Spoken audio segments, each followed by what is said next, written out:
अस्सलाम वालेकुम जी, मैं हूं फैसल अब्बास और आज तीन अहम तरीन खबरें हैं कि इमरान खान की आज सहाफ़ियों से एक मरतबा फिर मुलाकात हुई है और इसी के दौरान आज बैरिस्टर गौहर पर इमरान खान बरहम हुए हैं और बैरिस्टर गौहर की जो कि इस वक्त तहरीक इंसाफ के चेयरमैन हैं उनकी इमरान खान ने आज अच्छी खासी सरजनिश की है और इस बात की वजाहत भी तलब की गई है। ये खबर क्या है ये भी आपको बताएंगे और उससे पहले आज अडयाला जेल के अंदर बैठकर इमरान खान ने कुछ अहम तरीन खबरें दी हैं जो कि पहले हम देख रहे हैं कि शरफजल मरवत के हवाले से तहरीक इंसाफ में बहुत ज़्यादा कॉन्ट्रडिक्शन पाई जाती है। हामिद खान साहब के साथ उनके ताल्लुकात ठीक नहीं, रऊफ हसन के साथ उनके ताल्लुकात ठीक नहीं, उस हवाले से भी इमरान खान ने बयान दिया है। आज बेसिकली अडयाला जेल के अंदर 3 केसेस की समाअत थी जिसमें आज इमरान खान और उनकी अहलिया बुशरा बीवी पर फर्द जुर्म आयद हुई है। जो उनका इद्दत के दौरान जो गैर शरई निकाह केस है उसमें दोनों पर फर्द जुर्म आयद हुई है। लेकिन इन सब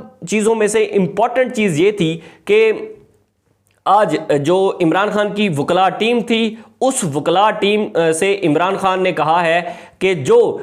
जिस रात सुप्रीम कोर्ट ऑफ पाकिस्तान से फैसला आना था बल्ले का, उस रात हमने देखा था कि एक खबर चली थी कि जो तहरीक इंसाफ है वो तहरीक इंसाफ नज़रियाती के साथ अपना इत्तेहाद कर रही है और उन्होंने एक जो है वो इस हवाले से स्टेटमेंट पीटीआई ने जारी की ऑफिशियली तौर पर और जितने भी उम्मीदवारान हैं सब उम्मीदवारान को कहा गया कि आप अपने अपने कागजात नामजदगी जमा करवाएं पाकिस्तान तहरीक इंसाफ नज़रियाती के नाम से, जो कि इकबाल डार की जो जमात है उस हवाले से।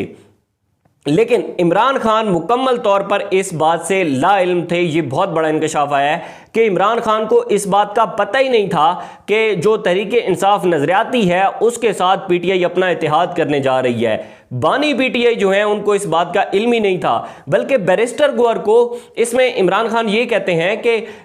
उन्होंने जब बैरिस्टर गौहर से वजाहत तलब की और उन्होंने कहा कि मैंने यानी कि इमरान खान ने बैरिस्टर गौहर को कहा था कि हम सुन्नी इत्तेहाद कौंसल हामिद रजा साहब की जो जमात है हम उसके साथ अपना इत्तेहाद कर सकते हैं इन केस अगर हमें जो है वो बल्ला नहीं मिलता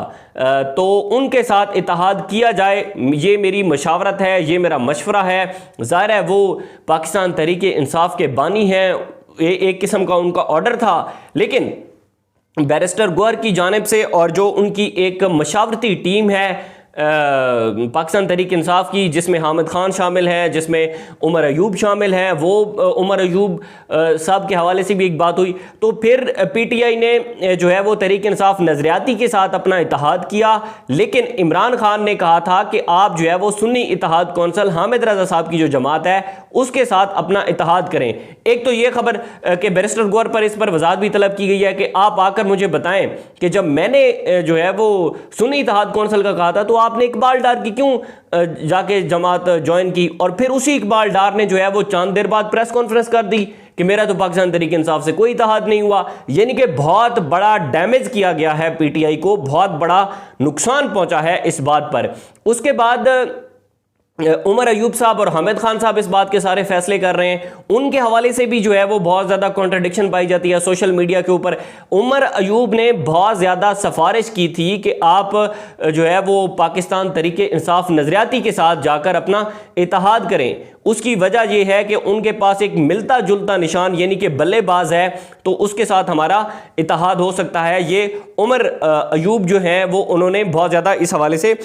मशवरे किए थे। इसमें इमरान खान ने पीर के दिन अडयाला जेल में बैरिस्टर गौहर खान साहब से वजाहत भी तलब की है और उन्होंने कहा कि जब मैंने साहबजादा हामिद रजा की जमात के साथ इत्तेहाद करने का मशवरा दिया था तो अख्तर इकबाल डार के साथ इत्तेहाद क्यों किया। हामिद रजा साहब जो है साहबजादा हामिद रजा वो हमारे साथ मुश्किल के वक्त में खड़े हो सकते थे, लेकिन अख्तर इकबाल डार ऐसा बंदा नहीं है जिस पर एतमाद किया जाना था। आखिरकार फिर वही हुआ कि आखिरी टाइम के ऊपर आकर जो है वो अख्तर इकबाल डार साहब ने लाहौर के अंदर प्रेस कॉन्फ्रेंस कर दी कि जनाब मेरा तो कोई इत्तेहाद नहीं हुआ पीटीआई के साथ। और पीटीआई ना इधर की रही ना उधर की रही नहीं, यानी कि एक तो सुप्रीम कोर्ट ने बल्ले का निशान छीन लिया, दूसरा ये हुआ कि जो बल्लेबाज का निशान पर पीटीआई ने अपने उम्मीदवारान को कहा था कि आप कागजात नामजदगी जमा करवाएं वो भी चला गया। इन सारी सिचुएशन के अंदर बहुत बड़ा डैमेज किया गया है पीटीआई को। इसी दौरान अगर सपोज दैट एमडब्ल्यूएम के साथ इत्तेहाद किया जाता नंबर एक। नंबर दो, अगर वो सुन्नी इत्तेहाद कौंसिल के साथ जो साहबजादा हामिद रजा साहब की जमात है उसके साथ अगर वो इत्तेहाद कर लेते, तो ये दोनों ऐसी जमातें हैं जो कि आखिरी दम तक इमरान खान के साथ खड़ी होती, और एक ही जितने भी पूरे पाकिस्तान के अंदर जितने भी हलके हैं, और अब जो उनको उम्मीदवारों को जो उनको अपना इलेक्शन सिंबल इंतखाबी निशान जो है दिए गए हैं वो मुख्तलिफ हैं, लेकिन अगर इन दोनों जमातों में से किसी एक जमात के साथ इत्तेहाद हो जाता तो पूरे पाकिस्तान में पीटीआई के पास एक ही इंतखाबी निशान होता, उस पर पीटीआई लड़ती और वोटर भी कंफ्यूज ना होता, और उम्मीदवार जो है वो हर उम्मीदवार का एक ही इंतखाबी निशान होता। यानी कि बहुत बड़ी ये कामयाबी हो सकती थी पीटीआई की इलेक्शन में। लेकिन मुकम्मल तौर पर आप समझें कि इस वक्त पीटीआई जो है वो इलेक्शन से आउट हो चुकी है। उसकी वजह यही है कि पीटीआई के पास कोई एक इंतखाबी निशान नहीं है, किसी के पास चैनक है, किसी के पास घड़ी है। मैं तो वो देख के बहुत ही हैरान हो रहा था, और मुझे जो इलेक्शन कमीशन है उसकी बात पे बहुत अफसोस भी हो रहा था कि उन्होंने शाह महमूद कुरैशी साहब के जो बेटे हैं जैन कुरैशी, उनको जूते का निशान अलाट किया गया है। यानी कि इतनी घटिया तरीन हरकत कर रहा है ये इदारा इलेक्शन कमीशन के। एक तो उन्होंने आखिरी रात तक उन्होंने जो है वो दरपे रहा कि पीटीआई से बल्ले का निशान छीनना है। कोई बंदा भी इस सुप्रीम कोर्ट ऑफ पाकिस्तान के इस फैसले को डिफेंड नहीं कर रहा और नहीं कर सकता। उसकी वजह यही है कि आखिरी दिन के अंदर, आखिरी रात, यानी कि चंद एक घंटे पहले आकर आप किसी सियासी जमात से इंतखाबी निशान छीन लें, तो फिर ये सारी बातें इस बात की वजाहत होती हैं कि आप जो है वो आप भी लंदन प्लान का हिस्सा हैं। इसमें आज इमरान खान की सहाफ़ियों के साथ मुलाकात भी हुई है। सबसे पहले उन्होंने शरफजल मरवत साहब के हवाले से बड़ी क्लैरिटी दी है। उन्होंने कहा शरफजल मरवत बहुत ही बहादुर आदमी है, बहुत ही निडर आदमी है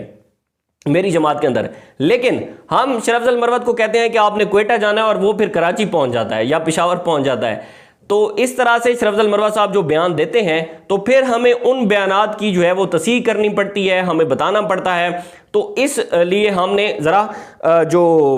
है अपना शरफजल मरवत साहब उनको रोका हुआ है। दूसरे मामले में उन्होंने कहा कि जब इसमें जज फर्द जुर्म आयत पढ़ रहे थे तो इमरान खान से पूछा गया कि आप इसमें अपनी हाँ का जवाब देंगे या ना का जवाब देंगे। इमरान खान ने कहा कि मुझे समझ नहीं आई, ये अमरीकियों की ज़बान मैं पढ़कर सुनाई गई है, जो मुझे पता है कि ये सब और सब लंदन प्लान का हिस्सा है।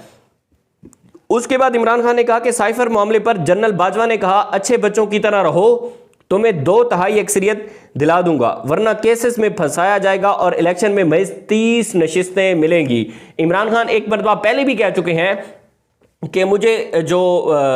रिटायर आर्मी चीफ है जनरल बाजवा साहब, उन्होंने जो है वो एक ऑफर करवाई थी और ये आज उन्होंने दोबारा इस बात का जिक्र किया है। अच्छा, उसके बाद वो कहते हैं कि अदलिया पर भी अब एतमाद नहीं रहा, सुप्रीम कोर्ट ऑफ पाकिस्तान पर भी मुझे एतमाद नहीं रहा। साइफर मामले पर जनरल बाजवा ने कहा अच्छे बच्चों की तरह रहो, और दूसरा उन्होंने कहा कि सुप्रीम कोर्ट ऑफ पाकिस्तान जो एक हमारे सिंबल के जो है वो आखिरी दम तक उसके दरपैर रही और उसने वो ले लिया, तो सुप्रीम कोर्ट ऑफ पाकिस्तान का जो फैसला है वो भी लंदन प्लान का हिस्सा है। अब बहुत ही मुश्किल है पीटीआई के लिए इस इलेक्शन में कंटेस्ट करना, लड़ेंगे लोग, लेकिन मामला वही आएगा कि जो एक ही इंतखाबी निशान है उसके पीछे ये सारी गेम बदली गई है। लेकिन पीटीआई के अंदर भी बहुत सारे इख्तलाफात चल रहे हैं और इन इख्तलाफात को लेकर पीटीआई खुद इस बात की बड़ी डैमेज हो रही है, जिसमें इनके चंद एक वकील भी शामिल हैं और चंद एक साबिक रहनुमा भी शामिल हैं। वक्त के साथ बहुत सारी चीज़ें जो है वो सामने आती रहेंगी, जो भी डिटेल होगी आपके साथ शेयर करते रहेंगे। तब तक के लिए मुझे इजाज़त दीजिए, अल्लाह हाफ़िज़।